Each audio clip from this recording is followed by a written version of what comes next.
Hello, Day 12 of 100 Secrets. இன்னைக்கு நம்ம பார்க்க போறது லிப்ஸ்டிக் ஹேக். உங்க லிப்ஸ்டிக் லாங் லாஸ்டிங்கா வேணுமா? அதுக்கு என்ன பண்ணலாம்னு வாங்க பார்க்கலாம். ஃபர்ஸ்ட் மேக்கப் ஸ்டார்ட் பண்றதுக்கு முன்னாடியே உங்க ஸ்கின்னை ப்ரெப் பண்ற டைம்லயே லிப் பாமும் அப்ளை பண்ணிடணும். ஸோ அப்பதான் உங்களோட லிப்ஸ் ஹைட்ரேட்டடா இருக்கும்.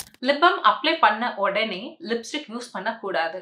அது டிரான்ஸ்ஃபர் ஆகுறதுக்கும் ஸ்மட்ச் ஆகுறதுக்கும் நிறைய சான்சஸ் இருக்கு. உங்க மேக்கப் முடிச்சதுக்கு அப்புறம் லிப் பாமை வைப் பண்ணிட்டு தான் லிப்ஸ்டிக் யூஸ் பண்ணணும்.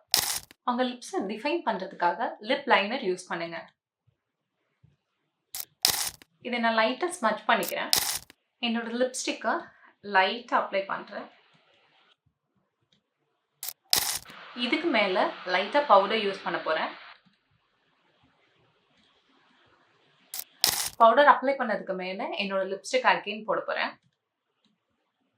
ஸோ என்ன மாதிரியான டஸ்கி டோன் இந்த மாதிரி லைட்டர் ஷேட் யூஸ் பண்ணும்போது லிப்ஸ்டிக் ஹெவியாக தெரியும்.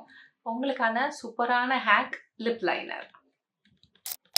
இந்த மாதிரி இன்னும் நிறைய யூஸ்ஃபுல்லான வீடியோஸ்க்கு மெமரிஸ் பை ஆன் பேஜை இன்ஸ்டாகிராமில் ஃபாலோ பண்ணிட்டு யூடியூப்ல சப்ஸ்கிரைப் பண்ணிக்கோங்க. நாளைக்கு பார்க்கலாம். பாய்.